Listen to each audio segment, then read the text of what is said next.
ఎన్టీఆర్ భరోసా పథకం కింద పింఛన్ల పంపిణీ.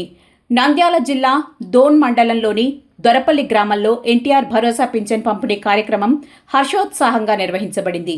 ఈ కార్యక్రమంలో డోన్ శాసనసభ్యులు శ్రీ కోట్ల జయసూర్య ప్రకాష్ రెడ్డి ముఖ్య అతిథిగా పాల్గొని పింఛన్ లబ్ధిదారులకు పింఛన్లను పంపిణీ చేసి ప్రజలతో మమేకమయ్యారు. ఈ సందర్భంగా ఎమ్మెల్యే మాట్లాడుతూ ఎన్టీఆర్ భరోసా పథకం వల్ల వృద్ధులు, వికలాంగులు, నిరుపేదలు ఆర్థికంగా కొంత ఊరట పొందుతున్నారని తెలిపారు. ప్రతి పింఛన్ మీ భరోసా, ప్రతి రూపాయి మీ అండ అని ఆయన పేర్కొన్నారు.